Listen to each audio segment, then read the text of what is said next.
Good afternoon, everyone. My name is Jerry Green, and I'm the CEO of the Pacific Council on International Policy in Los Angeles. I am delighted that we are here in partnership with our friends at the World Affairs Council in San Francisco, who have arranged today's event. We have a long-term relationship and partnership with our SIB to the north, being World Affairs, and we believe together we're able to speak on behalf of California rather than our two very important portions of California. I'm delighted to welcome back our Lieutenant Governor Eleni Kounalakis, who in our world is also Ambassador Kounalakis, is former ambassador to Hungary, as well as Ambassador Trevor Traina, who was our ambassador in Austria. To lead the discussion and more formally introduce our speakers, I want to introduce today's moderator. I am very pleased to welcome back Karen Richardson. I say welcome back because she lives in LA and is a member of the Pacific Council. She is a former public servant who has spent many years in government in different positions at Capitol Hill, at the United States Department of State, and at the White House. Karen is an 8-year veteran of the Obama administration. She led communication strategies on a variety of foreign policy priorities of the Obama administration, including the Paris Climate Agreement, which I'm delighted to say is back on the agenda of the United States, the normalization of US-Cuba relations, and many other pivotal issues. Karen is the founder of KRB Strategies, where she executes campaigns at the intersection of politics and social impact. And as I say, she's a Pacific Council member and has just had a second child, which I want to congratulate her on. I haven't seen Karen in so long. So Karen, congratulations on the new baby. I want to turn it over to you. And again, thank Lieutenant Governor / Ambassador Kounalakis and Ambassador Traina for spending some time with us. Thank you, Jerry, for that introduction and also for your congratulations on the new edition.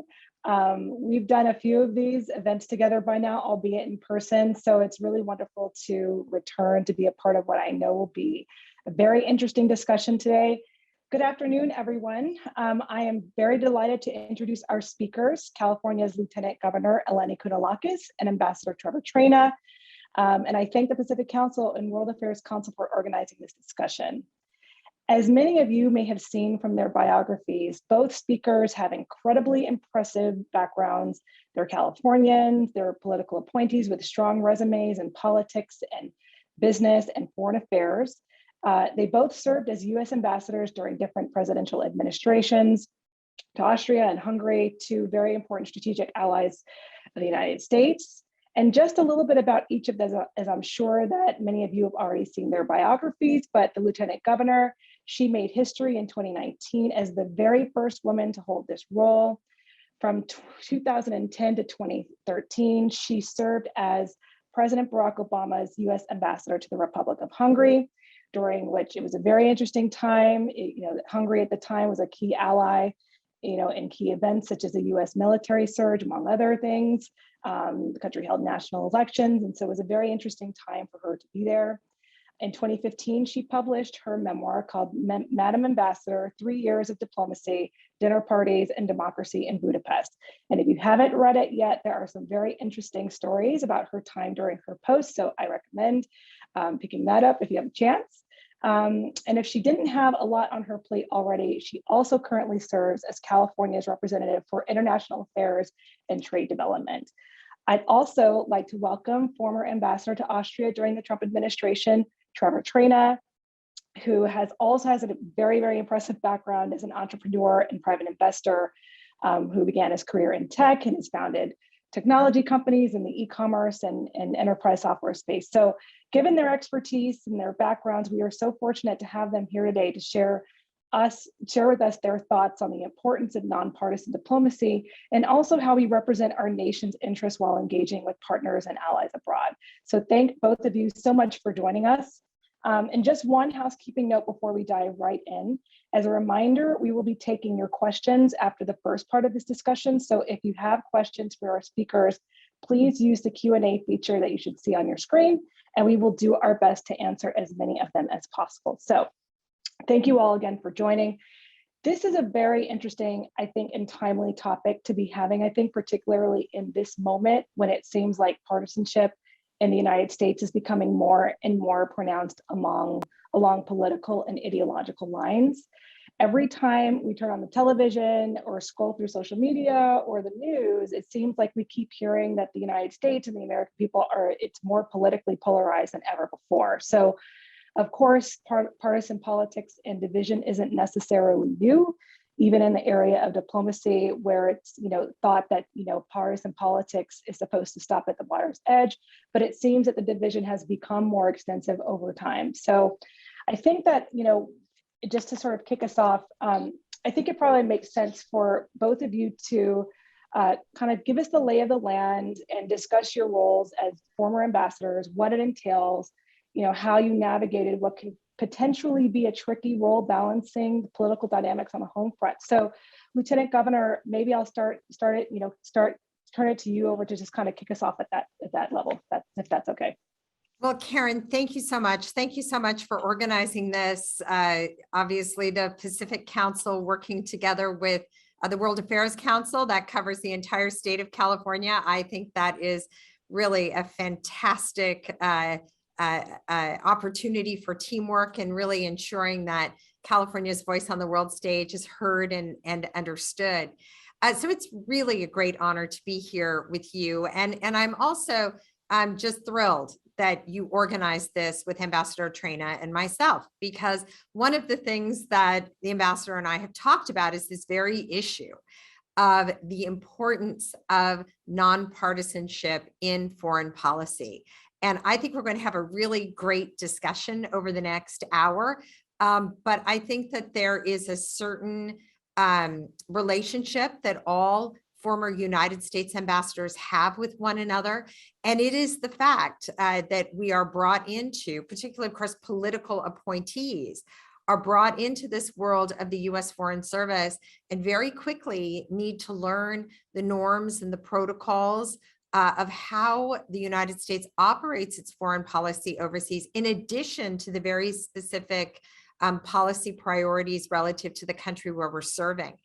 So it's really terrific to be here, and I'm looking forward to this conversation. Great, thank you so much. Ambassador Traina, is there anything in particular? I mean, I think when we think about this issue and the importance of having sort of an apolitical diplomatic corps, how have you sort of seen this in your role as ambassador, and how did that sort of play itself out when you were in Vienna? And was it difficult or was it hard? Was there, what was sort of the expectation and sort of what was the reality on the ground for you? I would echo the Lieutenant Governor's sentiments that I'm honored to be able to share time with all of you today, and to be in an all of California initiative, which is wonderful. As I mentioned before, I'm a fourth generation Californian, so I think this is a great thing. And in addition to being a fourth generation Californian, I'm also the grandson of a former diplomat and of the former ambassador to Austria. So as far as I know, I think I'm the first American ever to take his grandparents' diplomatic post. But I grew up with a grandfather who had 3 ambassador level posts in the Eisenhower and Ford administrations. And so I really already was preloaded with a lot of information, and with kind of the spirit which comes from that era of we all need to roll up our sleeves and work together. And I think part of that came from the Cold War and a lot of the things that forced us all to really collaborate and work together. Some of the dynamics which we're happy to have pass by, but which were in a perverse sort of way helpful to all of us domestically, to focus on something beyond partisan issues. But I think as a political appointee ambassador, you deal with several things. One is, of course, the political party that appoints you, but then there's also the fact that you are effectively an outsider within the bureaucracy of the Department of State. And so one has to be exquisitely in tuned to all of those dynamics with a goal towards achieving things as a group for America. And, you know, I benefited from the fact that I was unanimously confirmed by the Senate. And I meant what I said when I arrived in Austria, that I spoke for all 330 million Americans and not a subset or a group of them. And I felt like that was really critical in allowing me to do my work, you know, that I was viewed as someone with a mandate to speak for all Americans. And of course, I was very careful both with the bureaucracy and with all my other sort of interlopers, you know, that I was measured in both in tone and in strategy in order to achieve our common goals. Thank you for that. I think that, you know, it's extremely important for that to sort of be the case. And one of the things that I found when I was working at the State Department, I was always struck by sort of the professionalism and the expertise and the humility of the Foreign Service officers and career diplomats with whom I worked.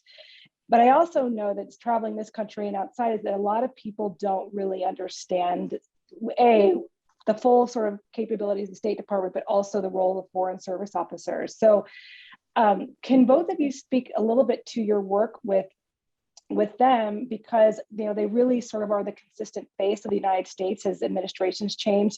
I like to refer to them, you know, as sort of the unsung heroes in some ways, because it is because of their training to be able to remain above partisan politics that enables us to, you know, carry out our foreign policy and to have some credibility as, you know, as administrations change. So can you lift the veil a little bit on working with some Foreign Service officers? Just because again, you know, it is something that I think is elusive to a lot of people. So, so either, you know, maybe Lieutenant Governor, do you want to start? Sure. So building on, of course, what Ambassador Traina said, and that is my first few days working with the State Department to prepare. One of the things that is very clear is that you are going to be surrounded at your embassy with people who are extremely skilled, very trained, who have come up through a career at the Foreign Service, and they are there to support your work, but respecting what they say and the direction that they give as a political appointee. It's extremely important. That doesn't mean that you abdicate your leadership role. You are both at once the top of the chain of command as the commander, as the ambassador and the chief of mission, but you are also surrounded by people who've made this their life's work. I came into this role as a housing developer.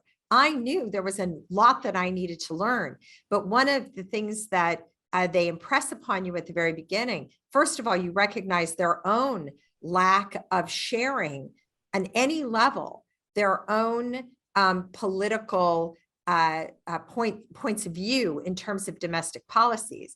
They don't put bumper stickers on their car of which president they're supporting, generally speaking, and they don't bring that in the room with them.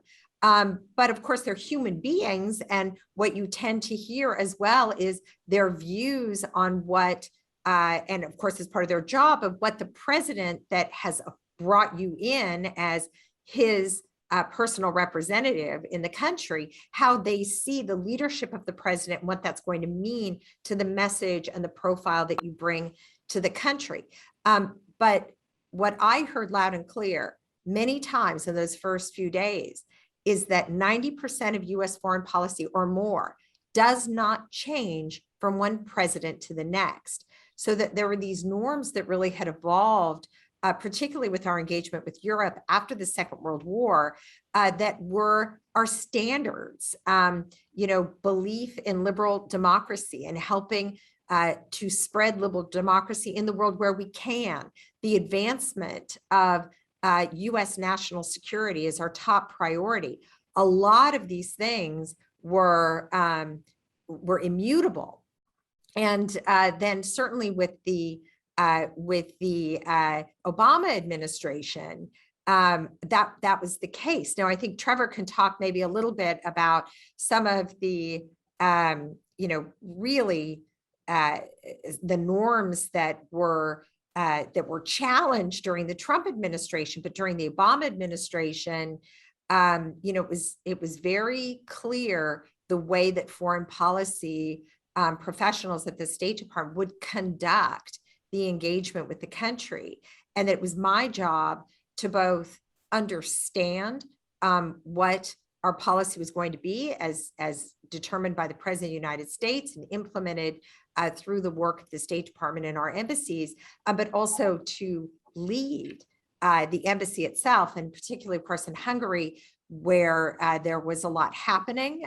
Viktor Orban had just gotten elected about 5 months after I arrived, and we had very fast-moving need to be able to work with Washington to understand what our response would be, but then, of course, also the norms that it was our duty to continue to hold to, largely the fact that I was not, as Ambassador Traina said, there to represent myself or my own personal political views, but that I was there to work with the State Department to ensure that I was representing all 330 million Americans in my job.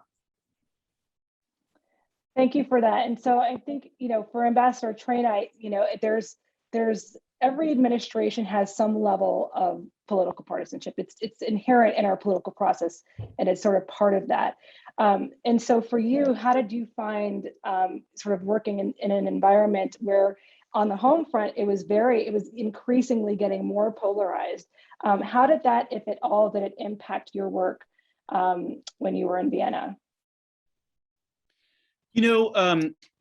To be candid, I think I was more aware of, the dynamics of being a political appointee versus a career, rather than being, having an R or a D next to your name. And it's probably at some point worth talking about, should we have political appointee ambassadors? I firmly believe that when it works well, it works really, really well. And it also really is beneficial to the career foreign service as well, the sort of infusion of DNA. And important to remember that I had 13 government agencies that reported to me. So yes, there was the State Department, and I drew, a salary from the State Department, but I had agriculture, defense, commerce, all kinds of different agencies that I had to understand and support as well. But I agree with the Lieutenant Governor that, every president has wanted NATO to spend more money and to support the alliance better. Every president has worried about energy security and the energy independence of Europe, et cetera, et cetera. The terrorism, there's so many of the things that we were working on were just almost exactly the same. I'd say if anything had changed, it was the tone of some of the work, and there was a heavier emphasis on trade issues. And I think by administration to administration, particularly in Europe, there's a changing dynamic of Europe, right? So the EU is increasingly a factor in these bilateral relationships, and other multilateral organizations, the UN, et cetera, come increasingly into play. So you really have to be operating on all kinds of different vectors. You're really not just thinking about the bilateral relationship. But I found I had no problem. My team were great. I had really no idea what their political affiliation was. And the work we did was non-political, was pro-America. And I found, in addition to being very professional, they were hungry to be led, and that is, it is a top-down structure, just like the military. So when you have a leader who's sensitive but sets ambitious goals, and when the team starts to see that you're achieving incredible things, and they feel that taste of success, they want more, right? So it can be a really terrific dynamic. Thank you so much for that. You touched upon just the sort of the other dynamic, which is the political appointees versus career.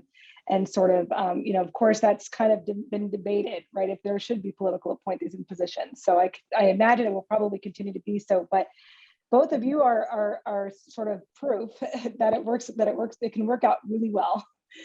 As you all sort of serve your roles very effectively. So I'd like to talk a little bit about the role of sort of subnational actors, that is to say states and cities and other localities, non-state actors, because of California's unique role in the global system, but also because of the increasing role that they are playing as diplomatic actors on the world stage. And given that they are directly involved in, impacted by, somewhat help drive the dynamics in the domestic political arena, they figure well into this discussion. So I think I'll start with you, Lieutenant Governor. In your role as representative for international affairs and trade development, can you discuss California's unique position given where we sit geographically in the Pacific Rim, and also the issues that you have prioritized that directly impact or align with foreign policy objectives? Pastor President. Of course. Okay. I'll put that, change my hats, if you will. Right. But maybe before I do, I'll just stay a little bit back in my mindset of what it was like in Hungary, because I think Ambassador Traina said something very, very important when he gave two concrete examples of issues that I worked on and that he worked on, trying to convince NATO to increase their spending, working on energy security issues. And I'll even add one because, I, on a personal level, for instance, was not supportive of the Iraq war.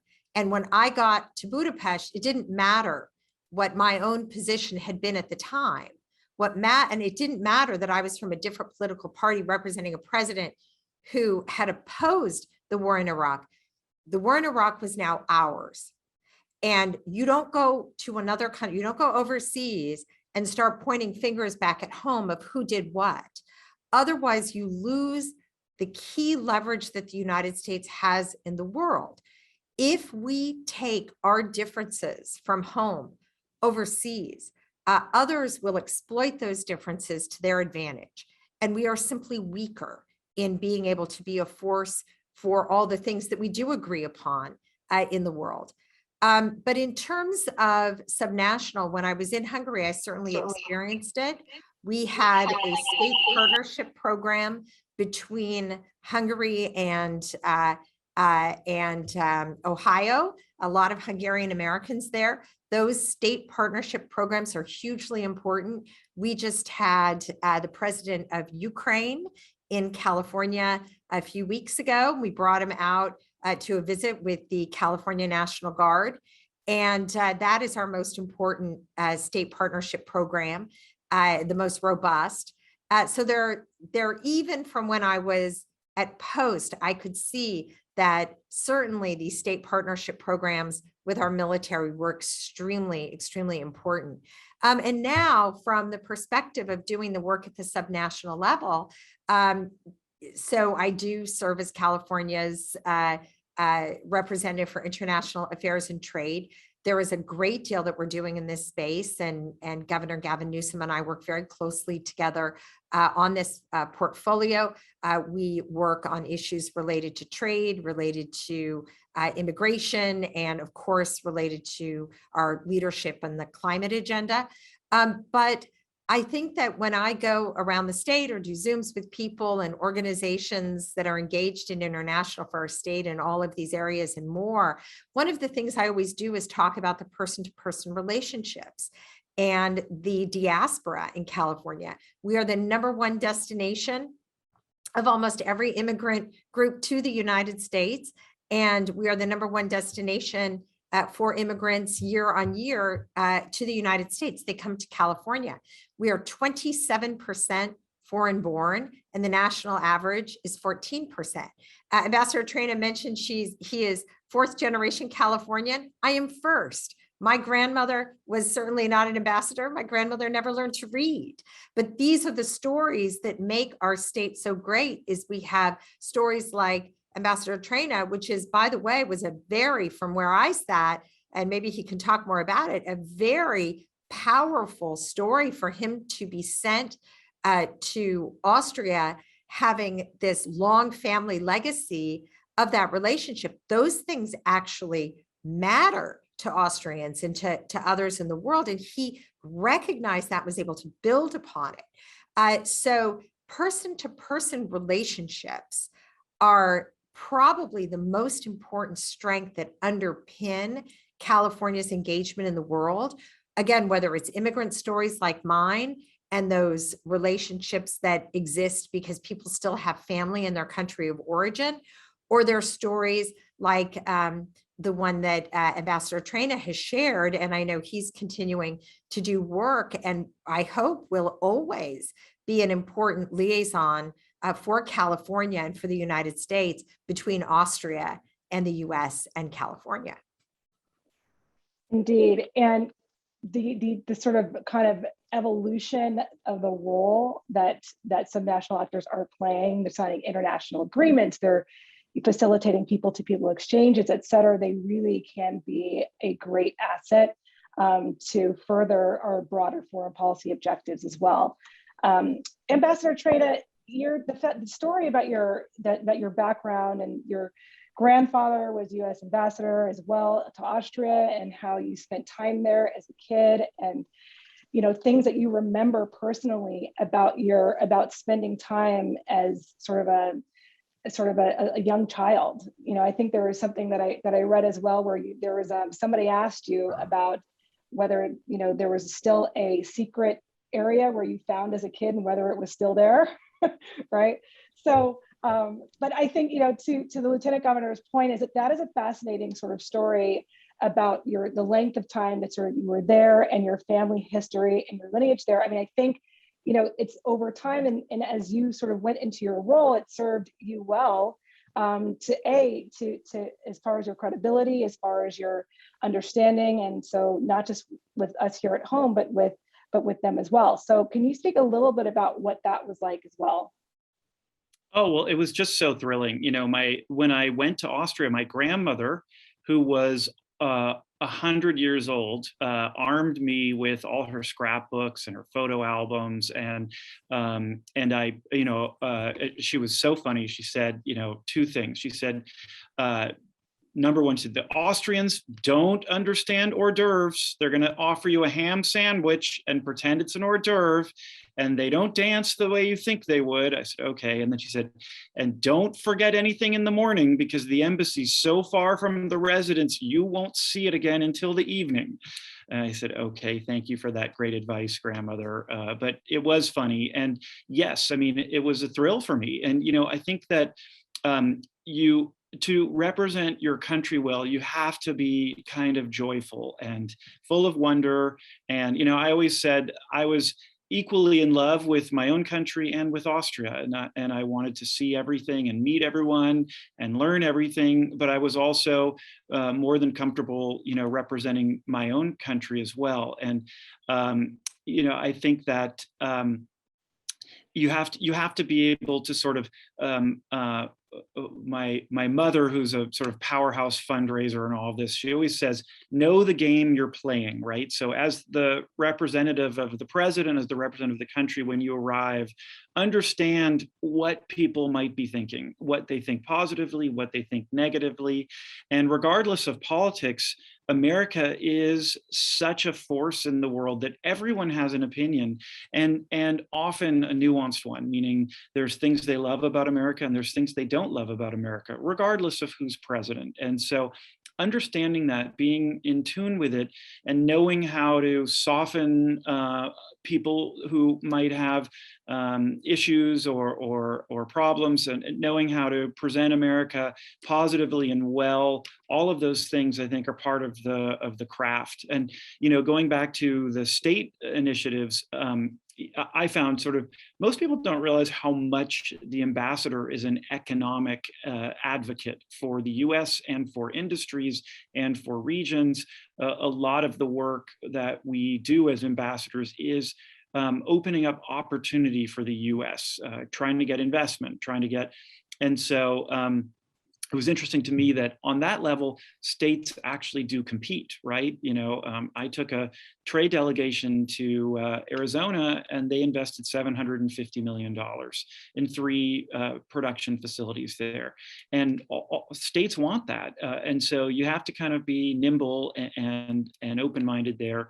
And the other thing that I would add is cultural. So, I was on the board of the Fine Arts Museums in San Francisco. We did a major exhibition with the Kunsthistorische Museum in Vienna, and the director, Sabine Haag, I met 10 years ago when she came, and of course knew her. And so a lot of what I did was cultural exchanges, trying to bring exhibitions, and even personally right now, about 60 works of art from my collection are on display in a major museum in Vienna, which helps show off America in a good light. And I did a lot of work trying to bridge the cultural divide and bring people together, which is another wonderful way, very non-controversial way to represent America positively.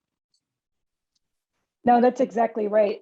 There are many different, it's part of like an extra tool in our diplomatic tool belt, so to speak, is these ways of facilitating conversation and understanding among different cultures, and sort of a better understanding about who we are as people, who we are as a country, and the things that we are fighting to push for. So that is very, very interesting. And I suspect, your career and your expertise in your career in business was a great asset for you in this regard, because, a lot is what you mentioned, is that a lot of people don't know that one of the primary things that you want to do is be able to promote U.S. business interests abroad. So I imagine that your career and your expertise in that, and your facilitating trade delegations. And what I also found is that on the flip side is that many Americans also benefit from this, but they don't necessarily know that, for example, if Texas is exporting an X amount of goods, 900 billion, that creates jobs for them too. So the flip side of this is just the utility of what your role as ambassador is doing there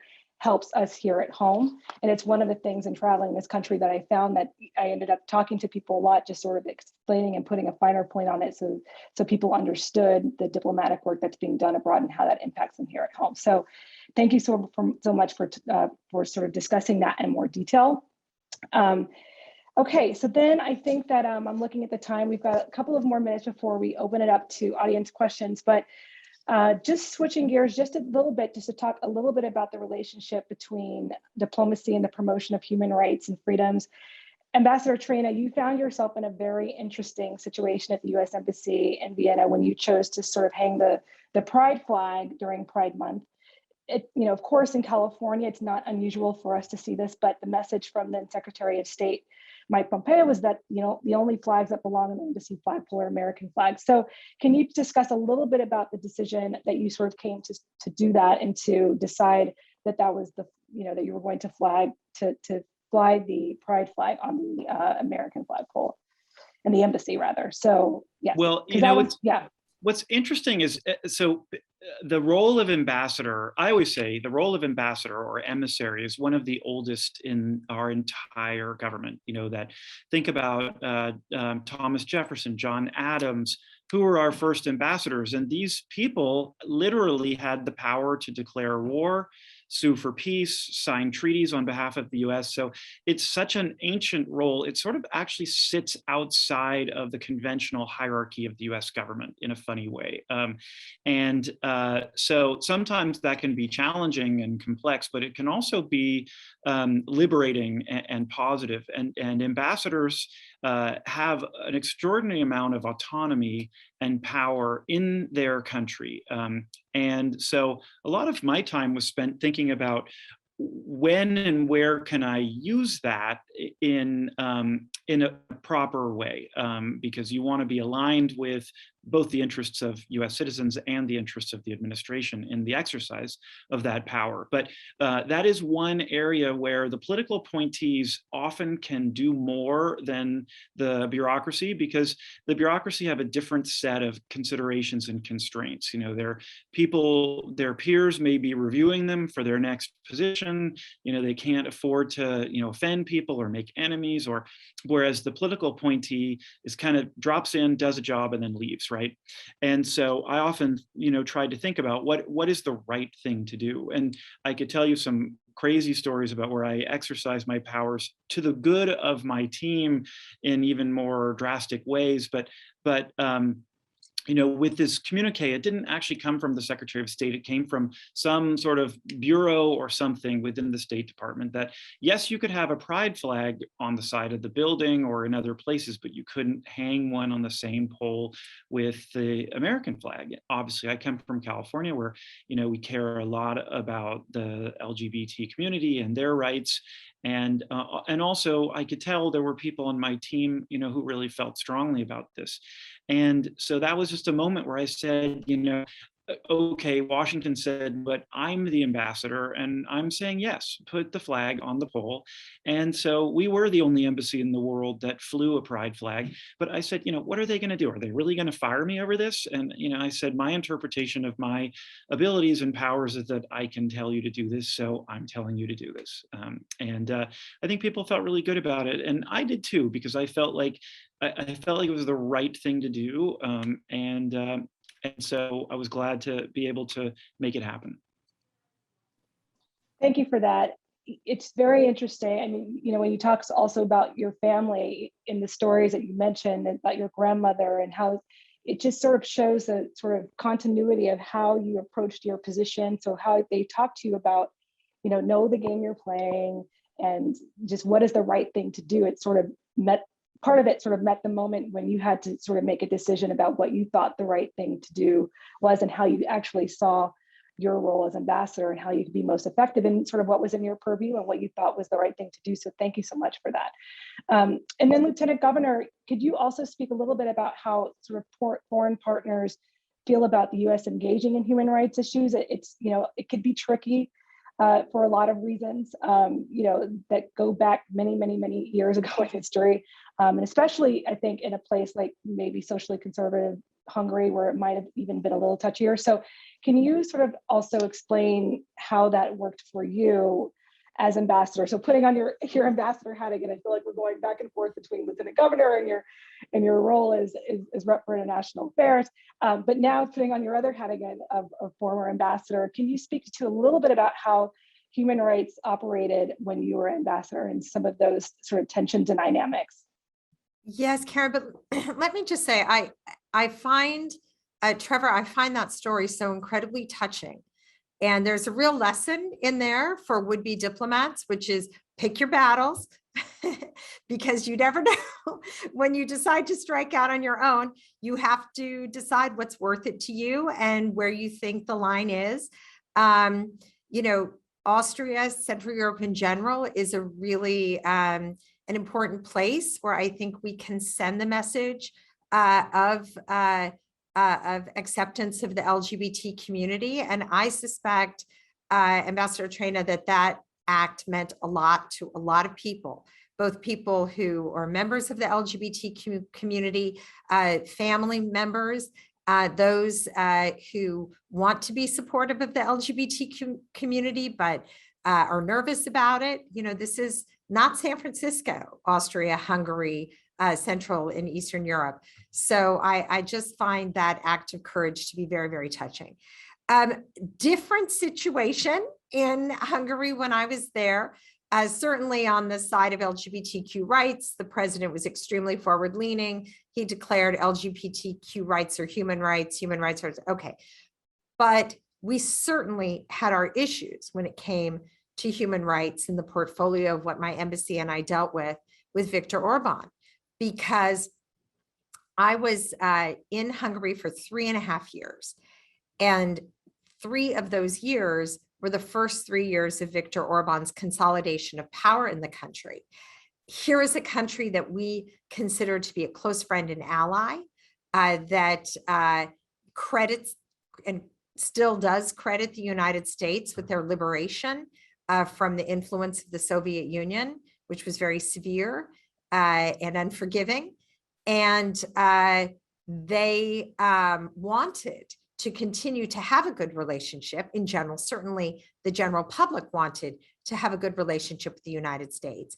But Viktor Orban came into power with the supermajority, and adopted what we now know is this sort of autocrat's playbook, and started to implement consolidation of power and reduction of checks and balances that we started seeing with Vladimir Putin and Erdogan. We now, subsequent to that, have seen in Poland. And the United States had a real challenge. Our embassy had a real challenge. We did not anticipate that Viktor Orban would be so aggressive with his supermajority that he was. And of course, we also did not want to assume the worst case scenario as we went along. We always wanted to try to leave room for the possibility that they would hold themselves back when we knew that they had the authority to do whatever they wanted in their country. They were telling us, don't meddle in our domestic policy affairs, which is a refrain that you hear quite frequently around the world, that US ambassadors around the world constantly hear. It is not your job as the ambassador to talk about or engage in our domestic policy issues, particularly with a country that's a NATO ally and an EU member state. So we had to walk a very fine line. And, I've been home for a long time. I left Budapest in 2013. A lot has happened since. There have been 2 ambassadors and 1 very long-terming chargé. And Hungary is in a much different place than it was even back then, though, of course, it started and a lot happened with the rewriting of the Constitution when I was there. I guess the real bottom line, whether it's with a NATO ally or any other country that the United States engages with, and of course, the World Affairs Council, at the Pacific Council, this very, very well. It really is a question of recognizing our values and our support for human rights here at home and our support for human rights in the world with our leverage. And how much leverage do we have? And as a practical matter, when is the United States willing to use that leverage in order to be able to affect change, particularly on human rights, but really on any other country's agenda, domestic or foreign? So in some ways, I look back on my time as very much, even though I was there in the 21st century, we were still operating under a lot of 20th century diplomacy. We're in a very different place now. And one of the things that I think the Biden administration in this now, post-Trump environment is really trying to deal with is this very question of our 20th century expectation of advancing human rights in the world with the 21st century reality of what we actually are able to accomplish. And again, I think most recently we saw with Afghanistan, and that was my #1 foreign policy objective when I was in Hungary, was to work with the Hungarians in our work in Afghanistan, right? So we are in a very different place, I think, and learning the lessons of the time of the Trump administration, the Obama administration, and then bringing that to what the United States can reasonably accomplish in the world. This is what is on the President Biden's desk right now. Thank you so much for that, both of you, for just sort of putting finer points on this and just really illuminating what it's like to be in very specific but also different situations and how you are dealing with it in your respective posts. And also to you, Lieutenant Governor, for also sort of connecting it to just what we just saw recently in Afghanistan and sort of what that means in the evolving role and sort of perception of what the things that we are able to do and how, and we're watching these things in real time. So just mindful of the time, we do have a number of questions that are coming through here. So I'm just going to take about 10 seconds to, okay, so we have a number of them. One, I think, relates to how does one become an ambassador? He says, I am political. I'm just retired as a judge in Connecticut. Pakistani American, retired major, Purple Heart. I want to be an ambassador to Pakistan as political appointee. Am I daydreaming? So I think one way to think about it is just in general, how does one become an ambassador? What are the sort of different steps? There's political appointees, there's the career, et cetera. So, and I know you both have very different and specific experiences in your route there. So perhaps shed some light on how one becomes an ambassador. U.S. ambassador. Trevor, why don't you go first? Well, there are, of course, career and political appointee ambassadors. So the path for a career ambassador is relatively more straightforward. You have increasing responsibility within State Department roles, and there's sort of an up and out type promotion scheme. But if you make it to the right level, then you're given an ambassadorial post. And the Foreign Service exam is very impressive and rigorous, and there's a really decades or maybe even centuries old process for how people advance within our career foreign service. For the political appointees, it's a different process, and it's a murky one. I don't mean that necessarily as a negative. I just mean that I'm not even exactly sure how I became an ambassador, and to be quite candid, I didn't donate money to Donald Trump, but I was known to many people in the transition, and they knew of my history and my connection to Austria. But I think maybe the cliche is, people who donate a lot of money or who are, central to the campaign of the candidate often get sort of plum assignments. And I think there's some truth to that. But then also when administrations are nimble, they're also looking for people who have specific skill sets. They could be business leaders, cultural leaders, or from other fields. And they, in the best scenario, do try to match them with roles that would set them up for success. And I think in all administrations, we've seen some spectacular successes, and we've also seen some spectacular failures.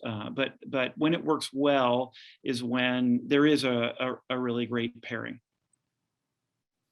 Yeah, so that's it. In my book, I tried to answer the questions I got all the time.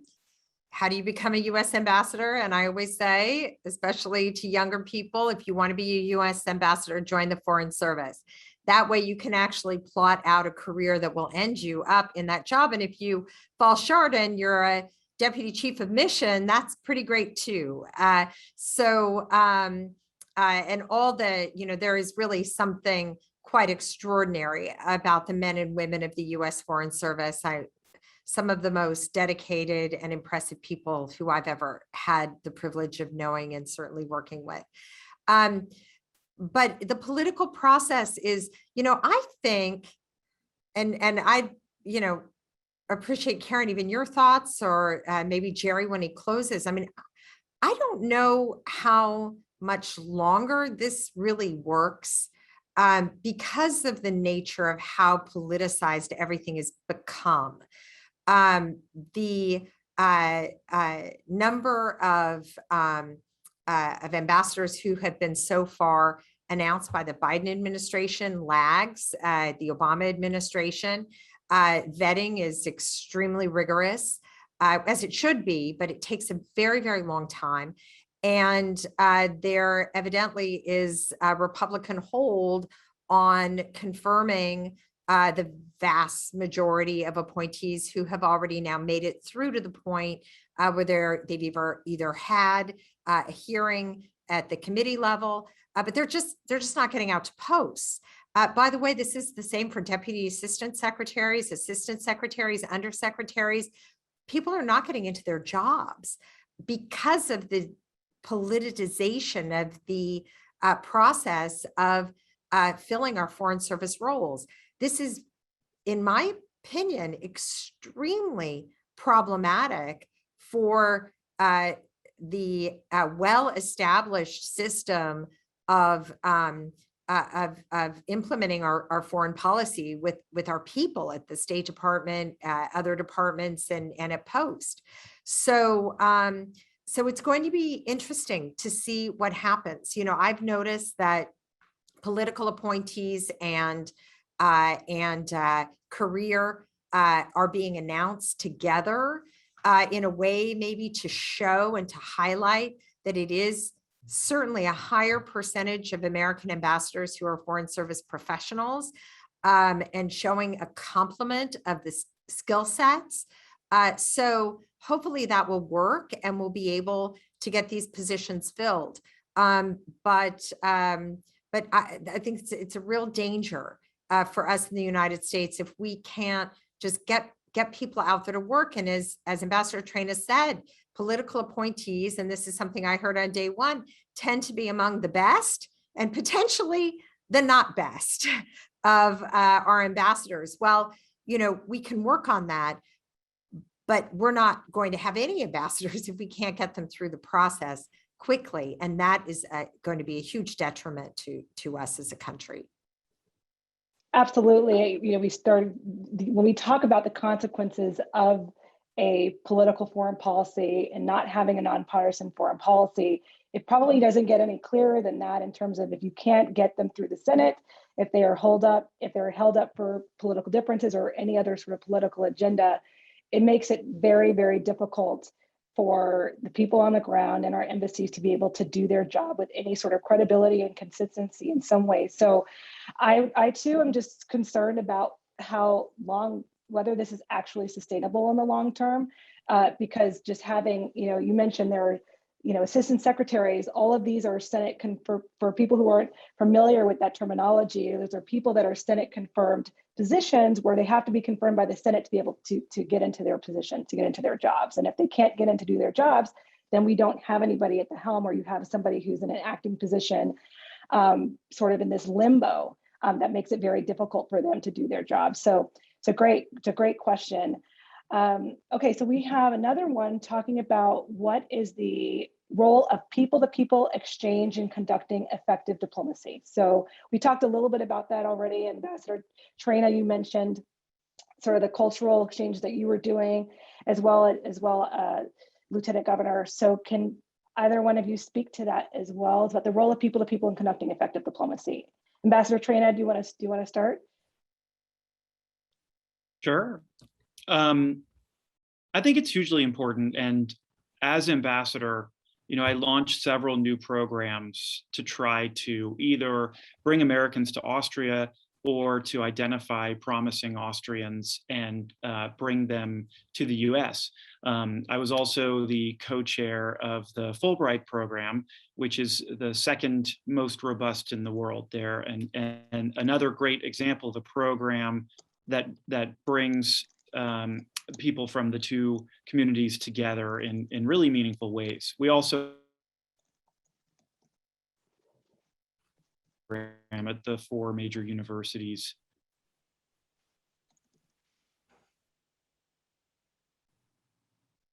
Oh, is it my computer? Is he freezing for everyone else or just me?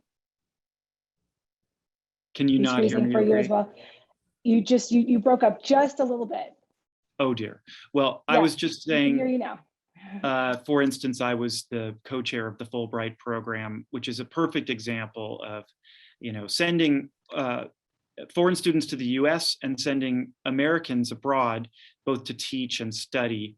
One of the things that was alarming, which we were noticing, was for the first time, a little bit of a drop in interest of foreign students in studying in the US. And part of that is competition, right? So China has launched these Confucius centers around the world where they'll literally, you know, staple a visa and a plane ticket to someone's application. And we've always taken it for granted that everyone wants to come to the US, they want to study in the US, et cetera. But we're in a different world now, and we're going to have to start competing a little bit better.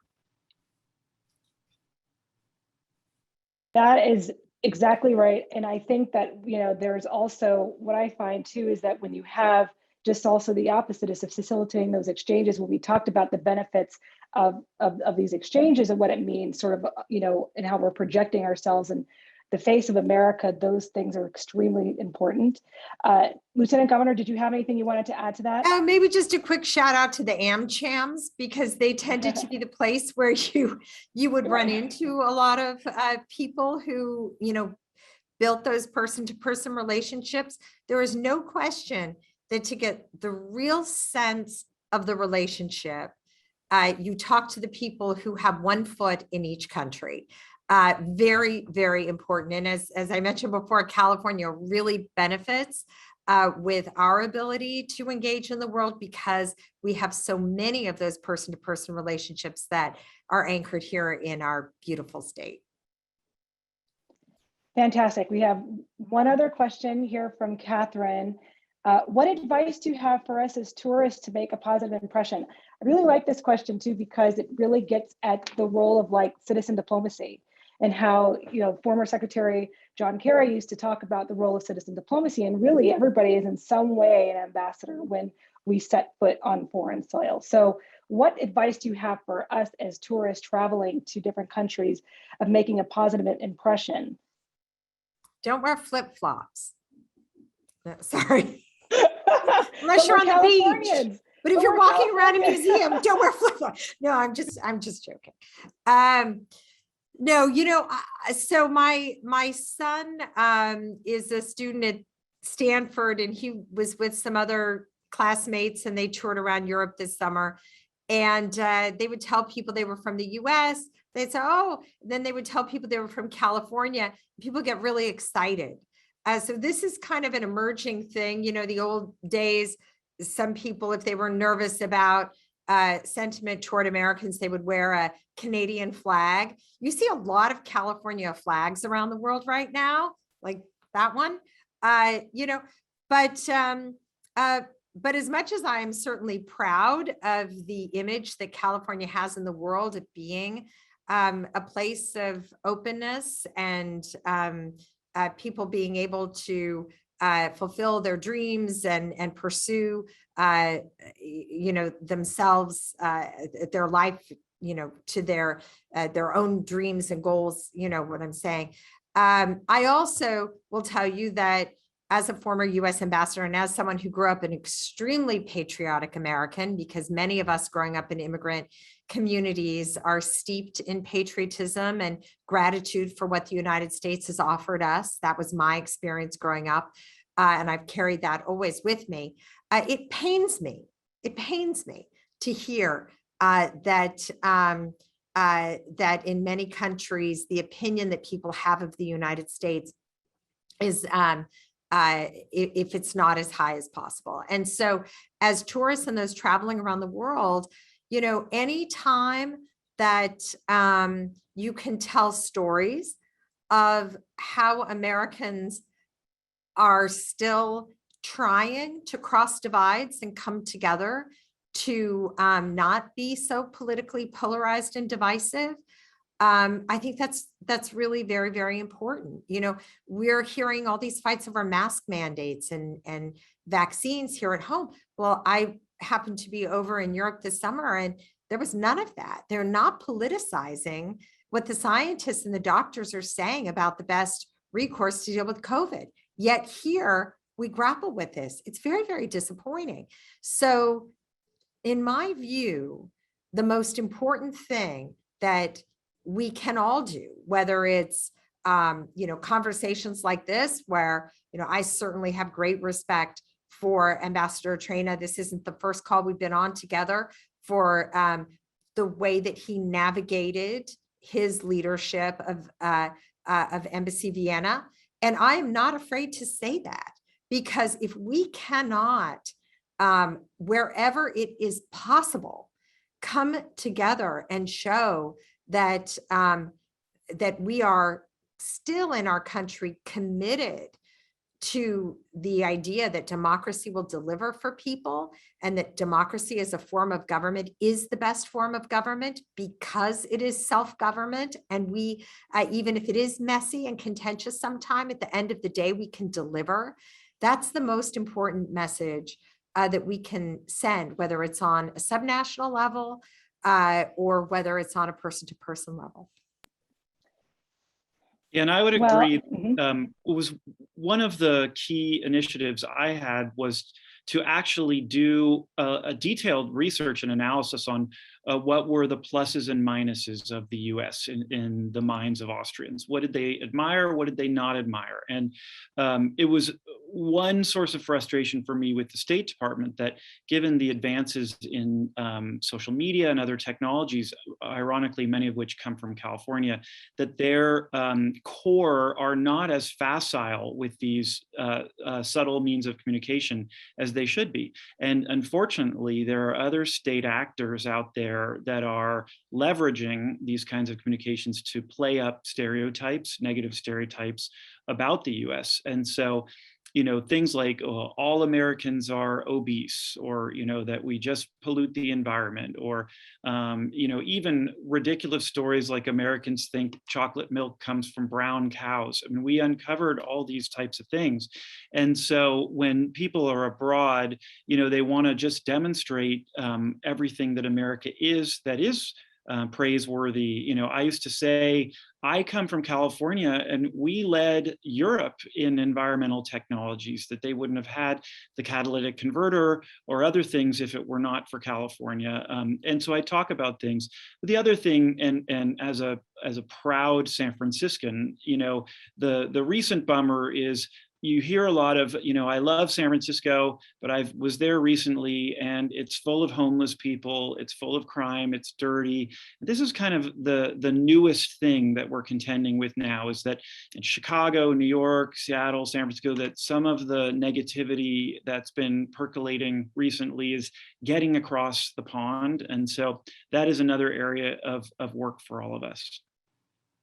I feel like this conversation, and I would love to continue to just talk to both of you forever, because this is such an interesting conversation, and both of you are sharing such incredible insights on your role, but also just shedding light on a lot of things that people are wondering. So before I turn it over to Jerry, because we're a little bit over time, I wanted to ask both of you one last question that sort of takes us to where we started with this discussion, which is, it's very easy to get disenchanted, I think, when you think of how divided we might appear and be as a nation. So what gives both of you hope as we look to the next generation of leaders that come behind us and are interested in doing this work in public service, either as an ambassador, in the foreign service, or otherwise? So just, ending a little bit on a light note, because we started talking a lot about the sort of the consequences of the political polarization. But what gives you hope as we look to the next generation who might be with us today and thinking about a career in this? And I would make a plug for the Foreign Service too. So take the Foreign Service exam. But over to you, ambassadors. So a lot gives me hope, Karen. I spend a lot of time on our college campuses as a member of the UC, the CSU, and the community college board, and talking to students. America is still the indispensable nation. And the challenges that we face in the world are surely greater than they have ever been. But there are enough people who know this in our country, who are willing to roll up their sleeves, pursue a career in service on whatever level, or pursue their side interests in engaging in some level of volunteerism or service. All of that gives me hope. But at the same time, we must draw back the lens and recognize how much we have at stake and how important it is that we understand. And I think that Ambassador Traina alluded to this, that those adversaries of the United States and the world, they want us to, they want to see our differences destroy us. Nothing gives our adversaries greater joy than seeing us unable to solve everyday problems for our citizens because we are so busy pointing fingers, fighting among each other, and making it impossible for anything to get done. If we can recognize that, while we can all get into the weeds, and certainly I'm I'm a progressive woman elected Lieutenant Governor of California. I have very, very strong political views and I don't hold back. But my training in my 3.5 years representing our beautiful country reminds me every single day that bringing people together and ultimately whatever it is that we're disagreeing around, being able to come forward and to serve our people and again demonstrate that democracy is the worst form of government except for all the others. And it is our obligation to continue to fight for American democracy. Thank you, Ambassador Traina. I would echo a lot of what the Lieutenant Governor said. You know, I mean, I'm sort of surprised it hasn't come up, but by far the biggest challenge we face right now on the diplomatic front is the rise of China. It is not only a worthy adversary, in many ways far worthier than what the Soviet Union was, and far more clever with a longer term vision and a longer term view. And what alarms me is we're really not properly tooled for this new competition. You know, that is one thing that is positive out of the last few years. It's really the beginning of the ringing the bell of, you know, let's be more vigilant with regards to China. And that is positive and necessary. But, you know, my hope is that there'll be a little bit maybe more initiative in that area, you know, a return to, like, you know, insisting on human rights for the Uyghurs, for the people of Hong Kong, and that might be a call to arms for a lot of Americans to want to get into this occupation. And I also would just say, in general, being in California and also working in technology, that daily I'm astonished by what is achieved and by the attitude of anything is possible, which one really doesn't find anywhere else other than in the US. And I think that attitude can find its way into our foreign service personnel, because that is a winning attitude over the long term. Okay, well, that is a great note to end on. Ambassador Traina, Lieutenant Governor, it's been an honor. Thank you so much for joining us today. And I'm going to turn it over to Jerry. And again, thank you so much. I'm inspired. I hope everyone here who's joined us today is inspired to sort of continue to do our part. And we really thank both of you for doing that. So Jerry, you want to close Karen, this out? I want to thank you, as always, for leading a discussion masterfully. I just wanted to tell a very quick ambassador story, if I may. I was watching the confirmation hearing this past week for candidates to be ambassadors to Israel, Canada, and Costa Rica. The candidate for Costa Rica is Dr. Cynthia Tejas from Los Angeles, who's a professor at UCLA. Like Ambassador Traina, Dr. Tejas has, being an ambassador in her DNA. Her father was the first Latino ambassador, and he was ambassador to Costa Rica as well. He was appointed by President Kennedy. The point I'm making here is we are all Californians. And I think as such, having the opportunity to have our fellow Californians represent our country and also our state globally is an enormous privilege. It's an enormous opportunity, and it's something that we should all value. Our partnership with our friends at the World Affairs Council in San Francisco is all about global California. And irrespective of your political party, Ambassador Kounalakis represented all of us. Ambassador Traina represented all of us. The story about the pride flag hanging outside the embassy in Vienna is something that many of us would not expect, and it's just it shows that this probably comes from being a Californian, a courageous stand on an important issue.